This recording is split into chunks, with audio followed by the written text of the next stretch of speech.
আরজিকর হাসপাতালের ডাক্তার মহিলার হত্যা রহস্যের কেটে গেছে 4 মাস। এর মধ্যে গঙ্গা দিয়ে অনেক জল গড়িয়ে গিয়েছে, এটা যেমন সত্য, তেমনি করে অনেক রিপোর্ট এসেছে মুখবন্ধ খামে, অনেক রিপোর্ট সিবিআই জমা দিয়েছে সুপ্রিম কোর্টের কাছে, অনেক কিছু ঘটেছে। অভয়ার বাবা মা অনেক অপেক্ষা করেছেন, 4 মাস অপেক্ষা করার পর আজ গিয়ে তারা সিবিআইয়ের উপর আস্থা হারিয়েছেন। কিন্তু কেন আজকে কেন এই অবস্থায় পড়তে হলো? অনেক কিছু জানতে পারা যাচ্ছে এবং অনেক পুরনো থিওরি যেগুলো আবার নতুন করে কিন্তু উঠে আসছে। যে সমস্ত পুরনো কিছু ভিডিও পাওয়া গিয়েছিল, যে সমস্ত ফুটেজ লিক হয়েছিল, সেগুলোই আবার যেন মান্যতা পাচ্ছে। কিসের মাধ্যমে? না, গতকাল প্রকাশিত সিএফএসএল রিপোর্টের মাধ্যমে। সিএফএসএল কেন্দ্রীয় যে ফরেন্সিক ল্যাবরেটরির যে রিপোর্ট, যেটা দিল্লিতে যে নমুনাগুলি পাঠানো হয়েছিল একটা সময় কলকাতার থেকে, যে এই যে যা যা নমুনা সংগ্রহ করা হয়েছিল আরজি করে ডাক্তার হত্যা রহস্যের বাবদে, সেগুলি যে পাঠানো হয়েছিল, সেই রিপোর্ট এসছে গতকাল, প্রকাশিত হয়েছে এবং খুব আশ্চর্যজনকভাবে চমকপ্রদ রিপোর্ট। সবই বলবো বন্ধুরা, তার আগে বলে নিই, welcome back to my channel world of দোলায়। সকল দর্শক বন্ধুকে স্বাগত জানাই, সকলকে নমস্কার। সকলে আশা করি ভালো আছেন। তবে ভালো থাকার মতন অবস্থাটা কি তৈরি হচ্ছে, এটা একটা প্রশ্ন, যেটাকে কিন্তু আমরা এড়িয়ে যেতে পারছি না। কারণ আমাদের প্রত্যেকের ঘরেই মেয়ে রয়েছে এবং প্রত্যেকটি মেয়েকেই কিন্তু কাজে যেতে হয়, এবং কাজের জায়গাটা হচ্ছে আমাদের সেকেন্ড হোম, আমরা বলতে পারি দ্বিতীয় ঘর, দ্বিতীয় বাড়ি। সেখানে কেউ এতটা নিরাপত্তার অভাবে ভুগবে এবং এই পরিণতি হবে, এবং শুধু তাই নয়, এই পরিণতির পরেও তার বাবা মাকে আজকে দুয়ারে দুয়ারে ঘুরে বেড়াতে হবে, কোনোখানে তাদেরকে কোনো মান্যতা দেওয়া হবে না, তাদের কথায় কোনো গুরুত্ব দেওয়া হবে না। কারণটা বলছি যে এটা হচ্ছে, আর কি কারণ বলছি, যে এই মেয়েটির বাবা মা সিবিআইয়ের উপর আজকে আস্থা হারিয়ে ফেলেছেন। কারণ অনেকগুলি, কারণ গত বোধহয় 2 সপ্তাহ আগে এই যে চার্জশিট না দিতে পারার জন্য 90 দিন পার হয়ে যাওয়ার পর যে ধরা হয়েছিল সন্দীপ ঘোষ এবং অভিজিৎ মণ্ডল, টালা থানার যে ওসি, তাদেরকে অ্যারেস্ট করার পরে এই অভয়া হত্যা রহস্য মামলাটিতে তারপর কিন্তু তাদেরকে ছেড়ে দেওয়া হয়েছে, মানে তারা জামিন পেয়ে গেছেন। কারণটা আর কিছুই নয়, সিবিআই চার্জশিট দিতে পারেনি, দাখিল করতে পারেনি এদের এগেনস্টে। প্রপার চার্জশিট, যেটা সাপ্লিমেন্টারি চার্জশিট, এদের এগেনস্টে দাখিল করতে না পারার জন্য আইনের ফাঁক ফোকর গলে এরা কিন্তু ওই কেসটিতে জামিন পেয়ে গিয়েছেন, যেটি কিন্তু এই কেসের খুব সাংঘাতিক একটি সূত্র হতে পারে। কারণটা শোনা যাচ্ছে বিভিন্ন সূত্র মারফত বা যে ইলেকট্রনিক মিডিয়া চ্যানেলগুলি থেকে, যে এই যে ছাড়া পেলে এরা যদি আর একটা কেসে ধরা আছে, সন্দীপ ঘোষ এখনও জেলের ভিতরে রয়েছে, কিন্তু কোনোভাবে সেই কেসটা থেকেও যদি বাইরে বেরোতে পারে জামিন পেয়ে, তাহলে কিন্তু বাকি যত সাক্ষী সাবুদ আছে সবাইকে কিন্তু ম্যানিপুলেট করার পুরো মাত্রায় চান্স রয়েছে। ম্যানিপুলেট খুবই বেশি মাত্রায় করতে পারবে। কারণটা অতি অবশ্যই বলছি, মেডিকেল কাউন্সিলের থেকে এক তো সাসপেন্ড করা হয়নি, একে সাসপেন্ড কখনো বলা হচ্ছে করা হয়েছে, ডাক্তারি যে পোস্ট থেকে বলা হচ্ছে কখনো না উনি আর অধ্যক্ষ পদে নেই, কিন্তু ওয়েবসাইটে গিয়ে চেক করলে দেখা যাচ্ছে এখনও তার নাম জলজল করছে, তার ছবি এখনও জলজল করছে। এটা গেল 1 নম্বর। আর দ্বিতীয়, মেডিকেল কাউন্সিলের থেকে তার নাম কিন্তু বাদ যায়নি, সেটাও কিন্তু জলজল করছে। যেখানে কিনা কেউ অ্যারেস্ট হওয়ার 48 ঘন্টার মধ্যে পুলিশ যখন তাকে কাস্টডিতে নিয়ে ম্যাজিস্ট্রেটের সামনে পেশ করে, তার চাকরি চলে যায় পর্যন্ত, কোনো সরকারি চাকুরের। সেখানে এই লোকটির এতগুলি অ্যালিগেশন তার মাথায় এবং অনেক কিছুই ভালো মতন প্রমাণিত বোঝা গেছে, অথচ এই লোকটি এই কেসটির থেকে 1 নম্বর জামিন পেয়ে গেল, আর 2 নম্বর তার নাম এবং ছবি জলজল করছে কিভাবে এই ওয়েবসাইটগুলোতে? এটা বড় প্রশ্ন। কিন্তু আমরা তো সাধারণ মানুষ, এই প্রশ্ন করার অধিকার বোধহয় আমাদের নেই। তার কারণ এই দেশে যে কেন্দ্রীয় সরকার হোক বা রাজ্য সরকার হোক, তাদেরকে ক্ষমতায় কিন্তু আমাদের মতন সাধারণ মানুষই নিয়ে এসেছি, এবং ভরসা করেছি যে এরা আমাদের হয়েই নিশ্চয়ই কাজ করবেন, এরা নিশ্চয়ই জনগণের স্বার্থ দেখবেন। কিন্তু বাস্তবে সেটা যে হচ্ছে না, সেটা তো আমরা অনেক আন্দোলন, অনেক কিছু দেখে নিয়েছি। আবার বর্তমানে শোনা যাচ্ছে নতুন করে কোনো আন্দোলন দানা বাঁধতে চলেছে। জানি না সেই আন্দোলন দানা বাঁধলে আগের মতন হবে কি না, বা তার ভবিষ্যৎ কী। আমি বরং এই প্রতিবেদনে এমন কিছু জিনিস নিয়ে আলোচনা করতে চাই, যেগুলোর থেকে আপনারা বুঝতে পারবেন যে এই কেসটি, এই যে অভয়া হত্যা রহস্য, হত্যা মামলা, যে আরজি কর হসপিটালে মারা গিয়েছিল যে ডাক্তার মেয়েটি, সেটিকে কিভাবে তথ্য প্রমাণ লোপাট শুধু নয়, কিভাবে গুলিয়ে দেওয়া হয়েছে, যাকে বলে ঘুলিয়ে দেওয়া হয়েছে। এবং শুধু তাই নয়, সেই ঘোলা জলে কিভাবে মাছ ধরা হচ্ছে। এবং আমার সবচেয়ে আশ্চর্য এটাই লাগছে, এত হাই প্রোফাইল একটা কেস কি করে মনে করা হচ্ছে সিবিআইয়ের মতন সংস্থা তারা চুপ করে আছে। তাদের সিজিও কমপ্লেক্সে গিয়ে জুনিয়র ডাক্তাররা যাচ্ছেন, সেখানে প্রচণ্ড হামলা মতন হচ্ছে, তারা ভীষণ রেগে আছেন খুব স্বাভাবিকভাবে, এবং সেখানে প্রতীকী তালা ঝুলিয়ে দেওয়া হচ্ছে।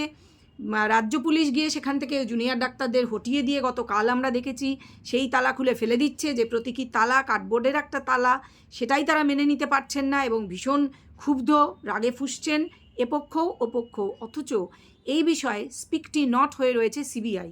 কার নির্দেশে, কেন, কিসের জন্য এই রকম একটি কেস 4 মাস ধরে টানার পর, অনেক বাহানা টাল বাহানা করার পর এই কেসটিকে এই অবস্থায় এনে তারা দাঁড় করিয়েছেন, যে কেসের কোনো কুল কিনারা যেন দেখা যাচ্ছে না।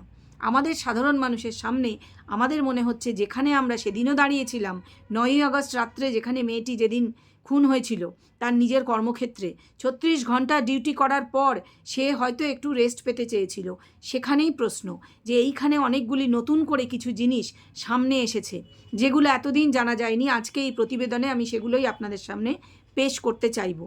যেমন আমাদের সবার মনেই প্রশ্ন ছিল, যেদিন রাত্রে ঘটনা ঘটেছিল, মানে 8ই আগস্ট রাত্রি, 9ই আগস্ট সকালে বা দুপুরের দিকে জানা যায়, এবং সেই প্রশ্নটা সবার মনে কুড়ে কুড়ে খেয়েছিল যে যারা সেদিন মেয়েটির সঙ্গে ছিলেন, সেই পিজিটি এবং ইন্টার্ন, একজন ইন্টার্নের নাম শোনা গিয়েছে গোলাম কিছু একটা, আমার মনে পড়ছে না, গোলাম মুস্তাফা বা কিছু আমার মনে পড়ছে না, আর অর্ক সেন একজন পিজিটি, আর একজন সৌমিত্র রয়, এই দুজন পিজিটি ছিলেন। আর ওই যার নাম বললাম প্রথমে গোলাম বলে, তিনি ছিলেন হচ্ছে হাউস স্টাফ, খুব সম্ভব ইন্টার্ন, এবং আরেকজন ইন্টার্নের নাম শোনা গিয়েছে সিনহা মহাপাত্র, নামটা আমার এই মুহূর্তে মনে পড়ছে না। এই 4টি নাম শোনা গিয়েছে। এদের সঙ্গে কিছু একটা খেলা দেখেছিল বোধহয় মোবাইলে মেয়েটি, ডাক্তার মেয়েটি, রাত 12টার সময়। তারপরে তারা খাওয়া দাওয়া করে, ডিনার করে, কিন্তু মেয়েটি তারপরেও ডিউটি করেছিল। রাত 2টোর সময় তাকে এই পিজিটিদের মধ্যেই একজন কল করে একজন রুগীর কথা জিজ্ঞাসা করে যে কি করা যাবে, বোধহয় তার ট্রিটমেন্ট চলছিল সেখানে ওই ওয়ার্ডে। তখন মেয়েটি অন্য একজন ডাক্তারকে ফোন করতে বলে, এবং সে হয়তো তাই করেছিল, এটা সঠিক বলতে পারবো না। তবে তারপরে মেয়েটি নাকি সেমিনার রুমে গিয়ে ঘুমিয়ে পড়েছিল।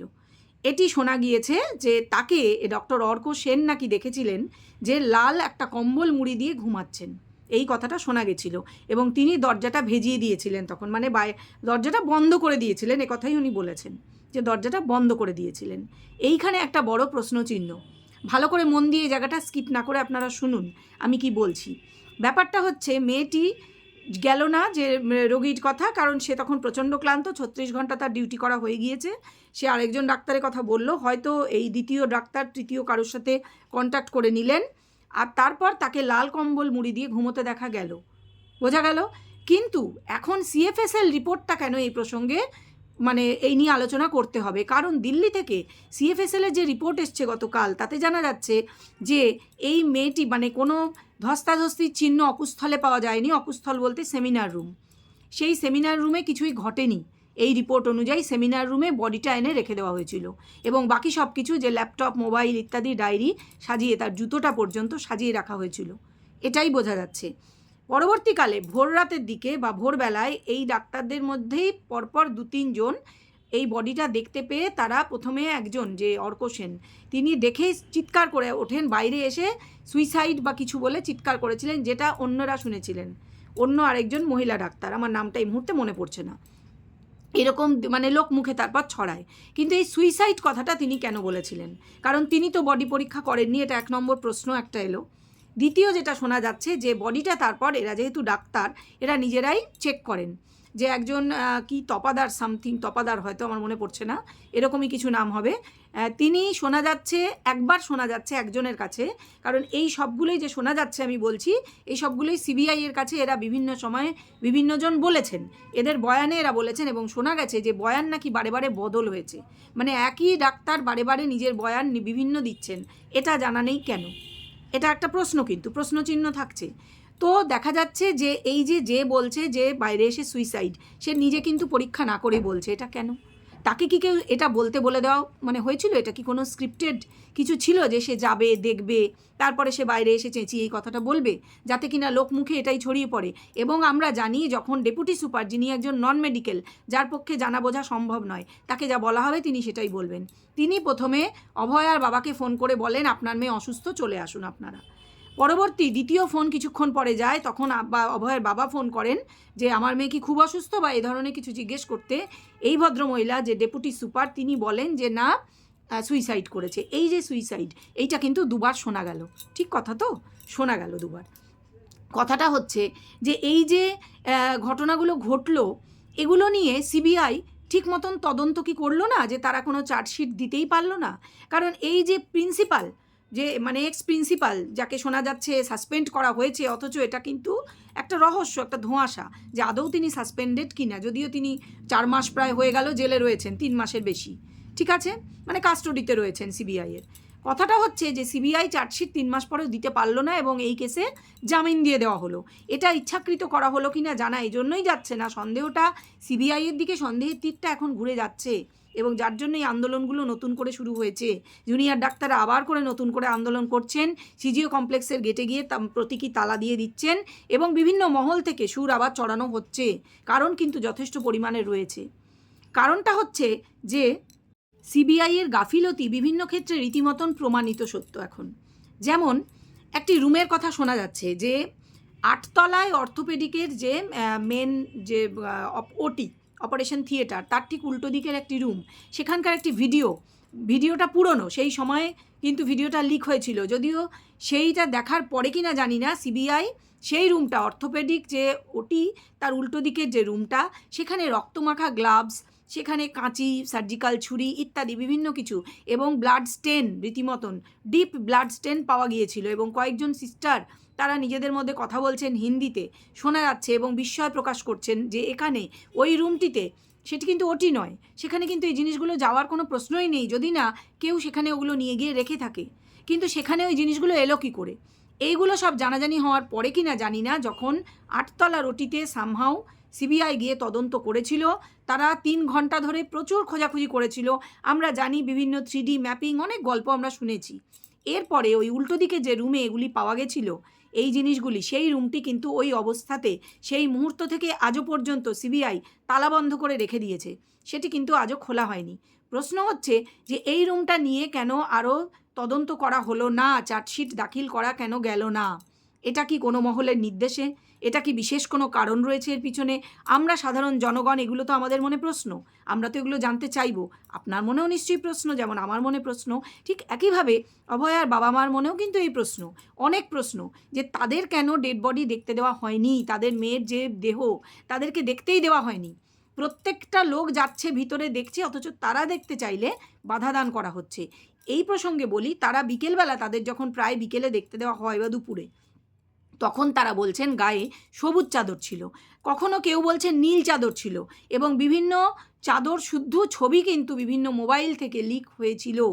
সেই সমস্ত ছবি আমরা কিন্তু বিভিন্ন মিডিয়ার, বিভিন্ন চ্যানেলে, ইলেকট্রনিক মিডিয়ায় ভেসে বেড়াতে আমরা দেখেছি, এটা কিন্তু বাস্তব সত্য।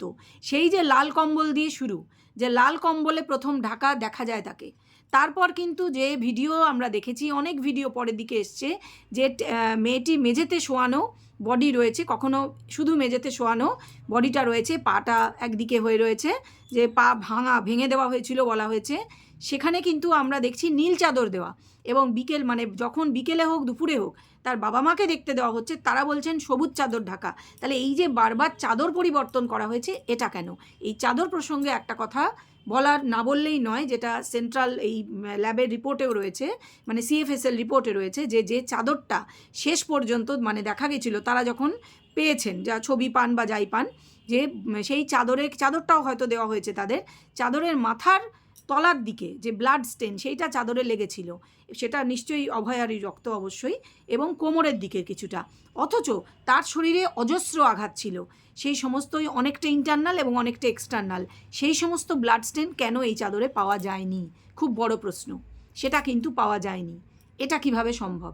এই রকম হাজারো প্রশ্ন ঘুরে বেড়াচ্ছে, অথচ কোনো প্রশ্নেরই কোনো উত্তর নেই। মুখে কুলুপ এঁটে বসে আছে সিবিআই, তাদের কাছে কোনো প্রশ্নের কোনো উত্তর নেই। কেন? কোনো মহল থেকে কি কোনোভাবে চাপে রাখা হয়েছে তাদেরকে, মুখ বন্ধ করে রাখা হয়েছে? এটা জানার অধিকার কিন্তু আমাদের আছে। আমাদের বলতে সবচেয়ে বেশি অধিকার যাদের আছে তারা হচ্ছেন অভয়ের বাবা মা, এবং তারা সেই কারণেই হয়তো সিবিআইয়ের উপর আস্থা হারিয়ে তারা আজকে হাইকোর্টে কেস করার জন্য একটা অ্যাপিল করেছিলেন। কিন্তু খুব আশ্চর্যজনকভাবে এবং দুঃখজনকভাবে তাদের সেই অ্যাপিলটি বাতিল হয়ে গিয়েছে। কারণ আমি জানি না কি দেখানো হয়েছে, হয়তো প্রচুর কেসের চাপ রয়েছে, এরকম কিছু অদ্ভুত কারণ দেখানো হয়ে থাকতে পারে।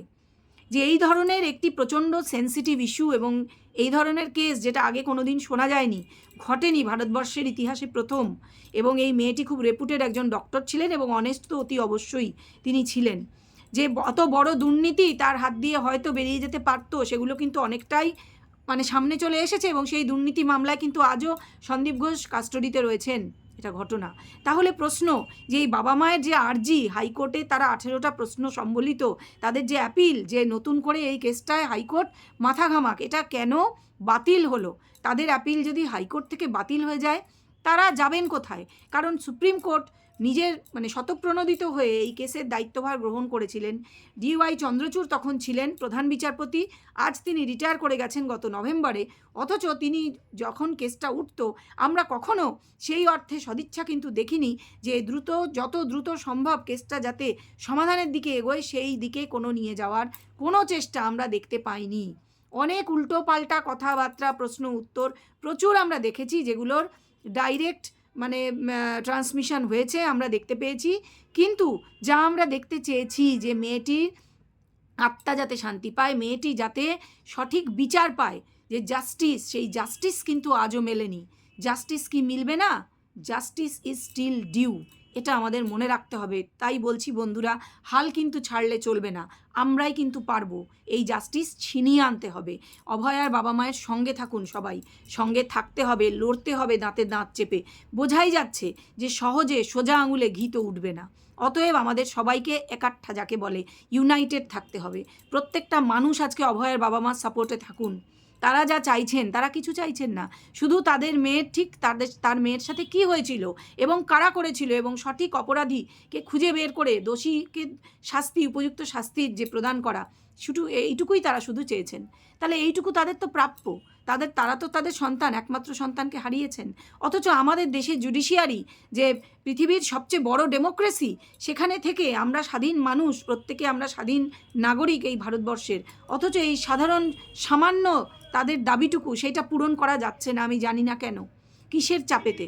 অতএব সবাই কিন্তু মনের মধ্যে প্রশ্ন জাগরুক রাখুন এবং হাল ছাড়লে হবে না, এটা ভাবলে হবে না যে আর কিছু হবে না, কেসটা বিষবাও জলে, এই কেসটার আর সমাধান হবে না।